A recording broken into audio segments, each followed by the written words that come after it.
Yeah, this is part of the chapter called The Cruel Hand, which is like once you're in, and we had one gentleman talk about the disparity in jobs in prison. I mean, there are systems within prisons too, in terms of we've lost most of the education programs, we've lost the vocational programs, the systems of visitation so people can stay in contact with their families. Prison is not fun. And for those who are there, and depending on how long you're there, whether it's 1 year, 10 years, or under the Rockefeller drug laws, 20 years, for a very, very small amount of a drug that other people are walking away from, you have that label. So you've got the lost time socially. A person that, someone that I knew who was incarcerated during like the beginnings of the automatic doors and chicken McNuggets. So this is, he had never seen chicken McNuggets. He had never seen like the OCR scanners, everything. I mean, now this is old technology, but 20 years ago, the thought of having a door open before you, the thought of putting something on a grocery stand and have the price come up, the idea of ATM cards.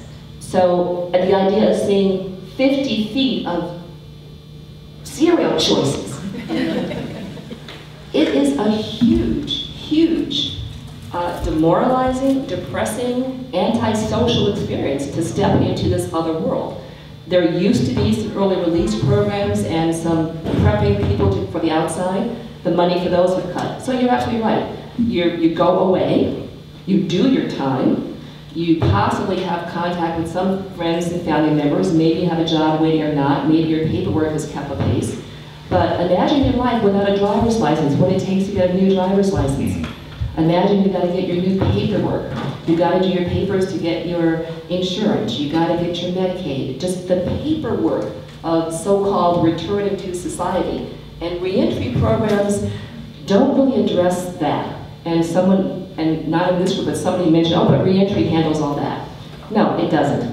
And depending upon the crime that you were accused of, the crime that you were sentenced to, and your race, you may not even have access to a reentry program. So yes, we're talking about people who've been out of society and what that does to their psyche and how they react to others. And that gets us back to the community. We as a community, most of our brothers and sisters and sons and daughters are going to come home or to somebody else's home. How do we welcome them? And that puts it back on us. Yes. One of the things that I'm grappling with, and you may have touched upon it in part of your response to the woman in the back, and the gentleman mentioned, I haven't read the book, and the gentleman mentioned that she does talk about affirmative action and the success or failure of that. One of the things that I see more and more, you also talked about exceptionals, and exceptional members of the African, they have gotten to a level and they don't want to talk about the color bar anymore. They want to say, you know, I'm not here because I'm an African American. I'm here because I'm an exceptional human being, or I've made it on my own, and I don't need affirmative action. Just as Clarence Thomas is, advocates against affirmative action, that it's time that that's over, that everybody just needs to pull themselves up by the bootstrap. And my personal cause for concern is I see the African American community losing important voices, exceptional voices, because they don't. It troubles me that they may be falling into the desire not to discuss racism, because that's what an awful lot of people want to do. We don't want to talk about it, right? Because it's difficult to talk about. So how do we either keep the exceptionals, especially the exceptionals, in the dialogue, or bring them back? Well, my response to that is I have no great love of exceptionals. I think that everybody is important. And so when you have an exceptional make a comment, and now I'm talking about Cornel West, that is rather offensive and ridiculous, and everybody gloms onto that statement, but then you have another person over here who talks about something that's wonderful and no one pays attention. So I would like to kind of get away from some of that exceptionals and only having certain leaders. If everyone is allowed to rise to where they can, and it's not, well, I heard the black leader said. Well, I didn't elect them, they're not my leader. So the idea of this country picks out people, and that's also part of the system of racism. We're only going to listen to a few. That we need to be more open to listening to people who make sense and people who have differing opinions. I'm not going to push certain people who, if it's not their expertise, then they shouldn't talk about things. If they're not willing to talk about something, it's their right not to talk about it. If they're a public person, I would kind of question the, how good of a decision that is. But turn to someone else who does the work. There are lots and lots of wonderful, exquisite, astute people that I'm in conversation with on Facebook. But they've written lots of wonderful things. I don't hear their names in the news. Melissa Perry Harris, who was part of the Justice Works Conference, she's a writer for The Nation, she's a law professor, she speaks on MSNBC and lots of other things. She is brilliant, she is wonderful. I would love to have people quote her more often. She was just here, wasn't she? Yeah, she was here on Saturday.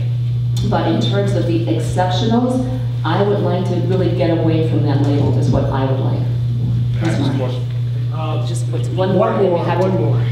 Go ahead, Marty, and then well, I think that the thing with the exceptionals, what I got from Michelle Alexander's book is that that's all part and parcel of it. We have racialized crime.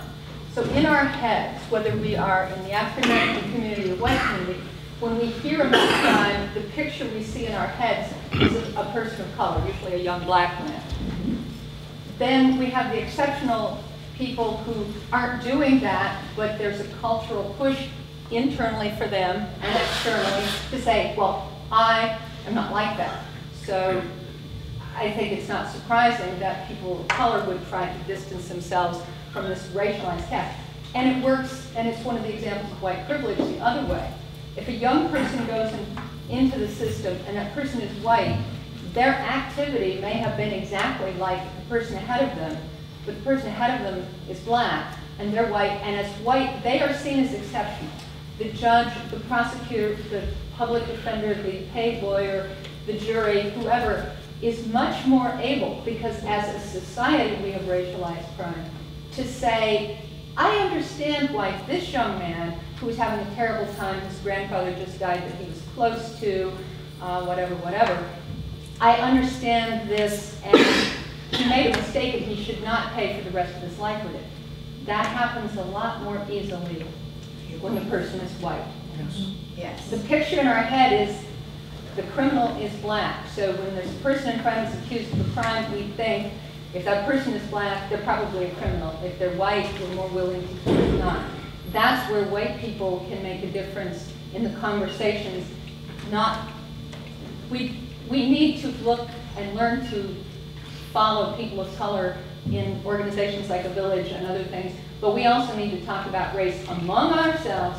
Stop saying, oh, well, I'm not going to confront that person on their racist remark because I know I'm not going to change their mind. Well, if we don't confront them, we have agreed to it. And when people say, oh yeah, he's another one of those, meaning the teenager, the black teenager who's putting pictures on the front of paper, and we all assume, well, that's normal.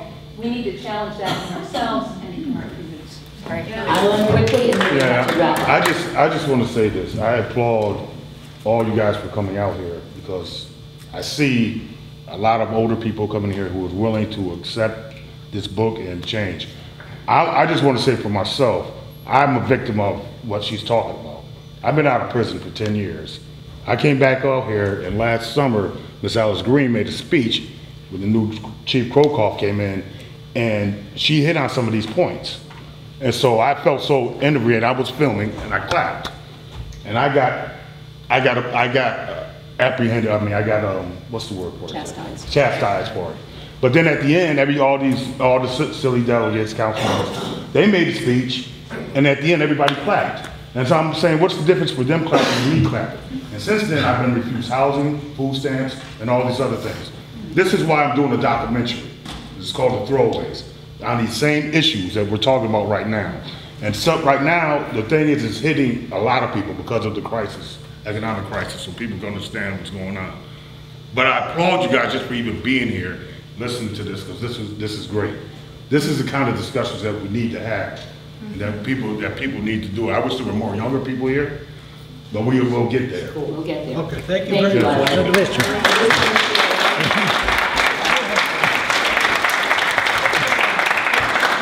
And these are the words of Melissa Harris Perry. To live in a democracy is to have the right to govern, not just to be governed. To rule, not just to be ruled. To be heard, not silenced. To lose without fear that winners take all. Yeah.